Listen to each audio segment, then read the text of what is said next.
And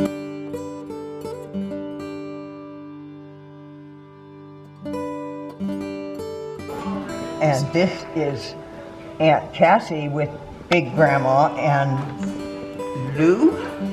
I've forgotten the other brother's name. He died. And I don't remember seeing this picture of Big Grandma at that age. It's so cool. Now, this is... And I don't remember seeing this one of Cassie, this one that's labeled Cassie. I don't remember seeing that one.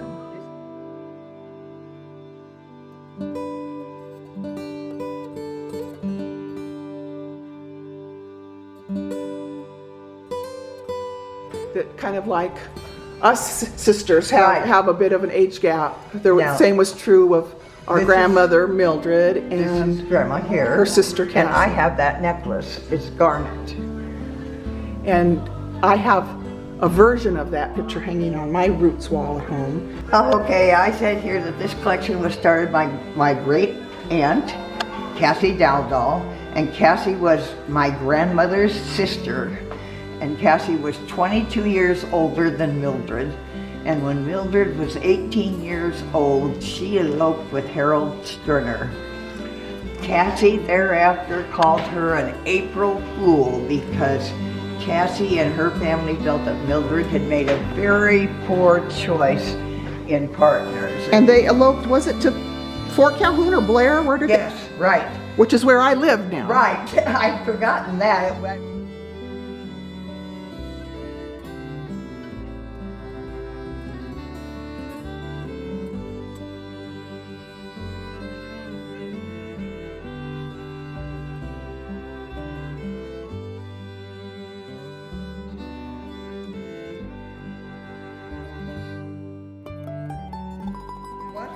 they eloped to.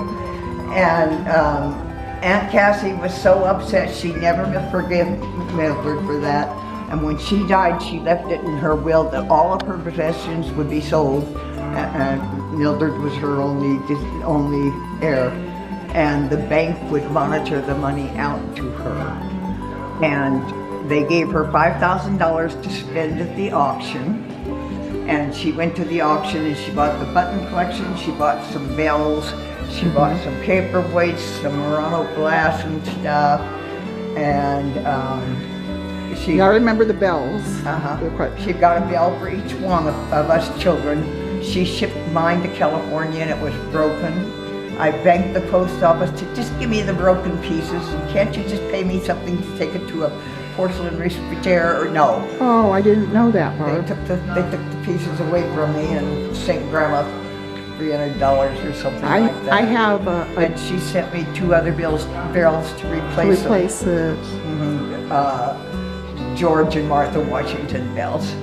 But anyway, I might have to insert a picture of the bell I have, which I told Paul the other day when he was visiting. I was talking about it.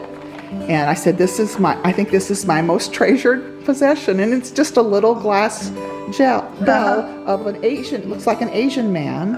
And his head nods. And I just love it. I just love it.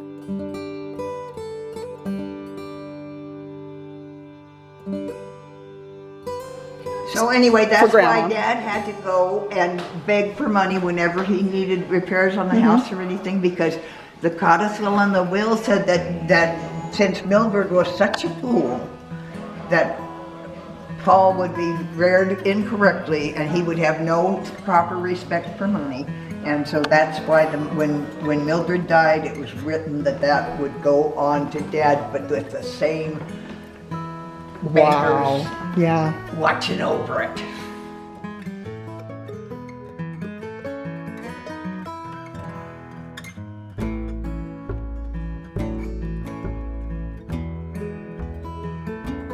And in a way, I mean, it's sad, but in a way, I mean, there was still money helping me. The way they had tied so many strings to it to help me so that I could go to college and things like that. You know? Yeah, the money would have probably been long gone if they hadn't been so careful with doling it out.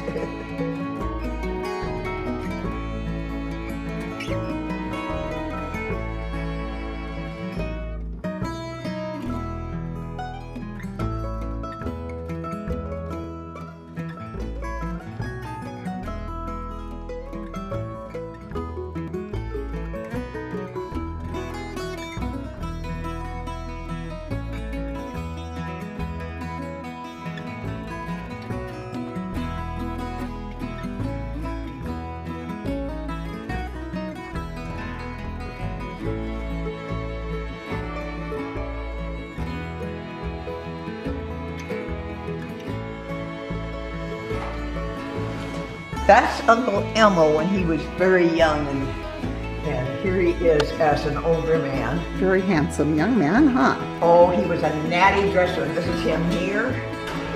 This is him here. He stands about 6 inches taller than everybody else. Oh man, he was a sharp dresser.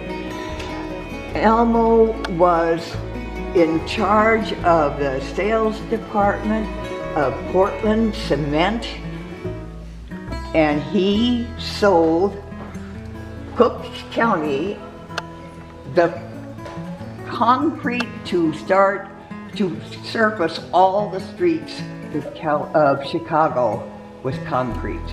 He made so much money, that's how he had the money to have that mansion on Lakeshore Drive.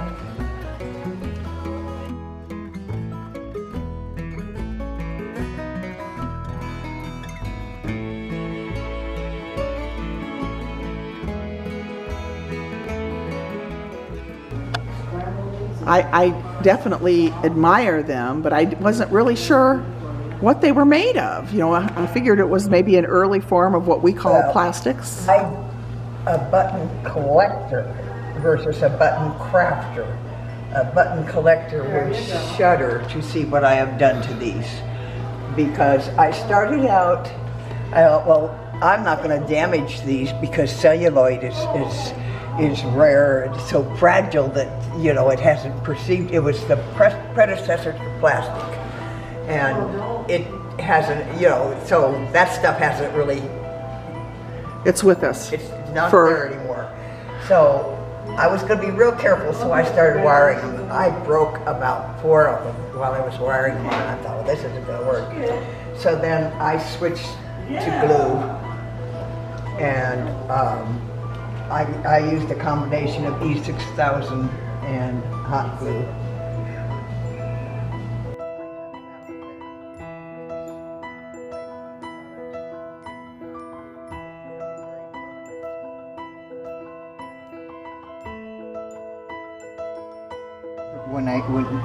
When the buttons come home. A button bouquet, huh? Yeah. And then you had covered buttons. Yeah, these that are you all added to one. These are all drawer. covered buttons there, but I've got several boxes, and look at all of these covered buttons here. Oh, some of Wow, these there's are wonderful. There's so many. Look at that.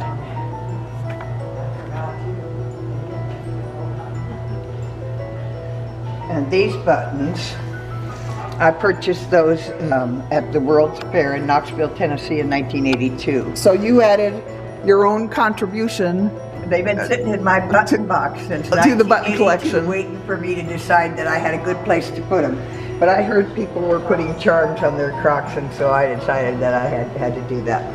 The one I didn't get a poster made And I for, remember playing button. the Who's one got that button the one at I didn't get a school? poster made for was this one. Do you know how to make a button hum? No. Oh, for goodness sake. Start to twist. I chose ones with a pattern on them, thinking they'd make a good hum, and I was making it hum. Oh, come on, Barb. Yeah. There it goes. There it goes. And we've See, got button some. spins. We've got some background noise too that's covering up. So I was doing this, and I put it right close to my ears. And you could hear the humming. No, gobbled up my hair. Sherry worked half an hour trying to get my hair untangled. She said, finally, I'm gonna have to cut up Grandma. But anyway, I chose buttons with patterns on them, and I thought, well, that'll make a better hum, but they don't hum very loud. Anyway, Those are glass ones. Anyway, I told people that they were welcome to touch everything and feel things, and I brought several magnifying glasses so that people could enjoy the. Yeah, I thought it was such a treat when I was allowed to look at the button collection, and of course you had to handle them and touch them. 2 buttons and a buckle to match. That's in Big Grandma's handwriting. And those were in that envelope. Yeah, so neat. I also got the hugest kick out of how so many of her buttons were, like, I think of a medicine bottle now that my medicine's in, All these little boxes. and that they were in getting it. They were in these boxes, and this Yeah. is what they used instead of a medicine bottle. Her Yeah. prescription would be inside there, and the directions would be inside the box. And then, of course, I giggled a little bit with Linda about that a lot of them were in candy boxes. Because, I think I inherited that love for some candy. Russell Stovers and other boxes were observed when the button collection came out, so it makes me think that Grandma enjoyed those things too. Yes. There's another one in a candy box. These are here by the pearls, because these are all buttons that came from the sea. These one of the most popular buttons early on was made from seashells. So these buttons are all made from seashells. This is from abalone. Yeah, they're just luminous, those seashell ones. All kinds of buttons were made, and it was probably the most prevalent thing. The glass buttons were contemporary to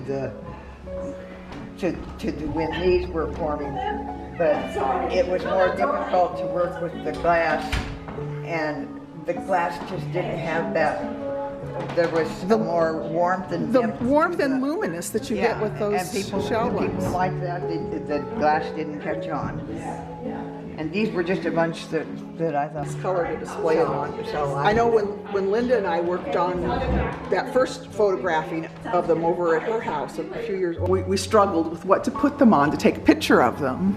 So that green, it really makes them pop. And I like this one that you did too. That really makes them, shows I've them. got so many doilies. I just think of all the hundreds of hours I spent crocheting all those doilies. And I don't have them out, hardly any of them out.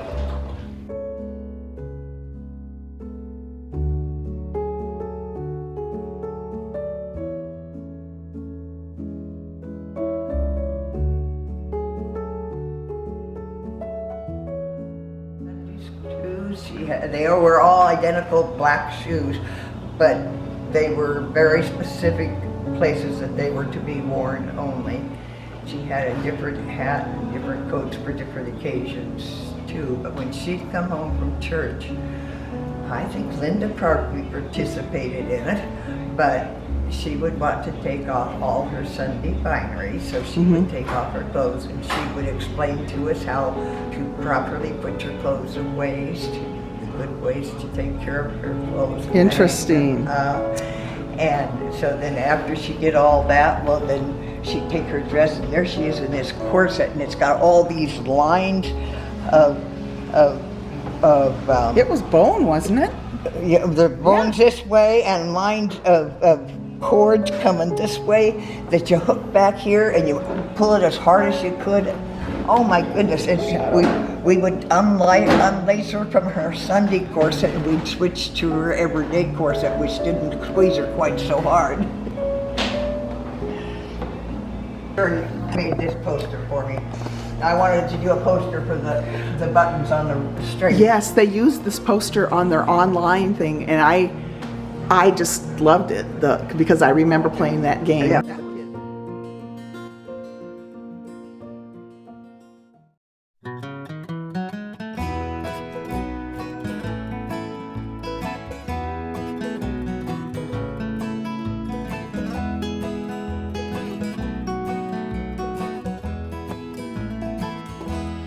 All those rolling little hills and ramshackle towns and green, green rocking roads have got my head all turned around.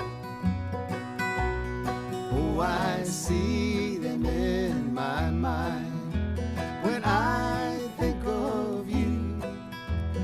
I can see the countryside that we two were just passing through.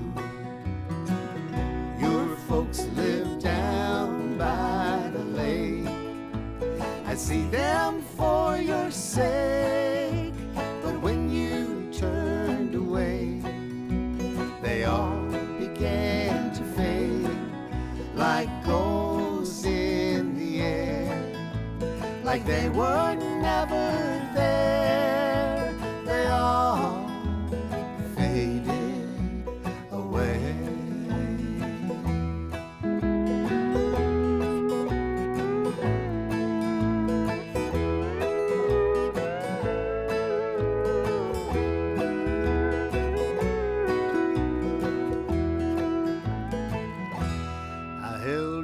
tight in my arms. But then I heard you cry. I felt my world begin to spin. Our love was young, why did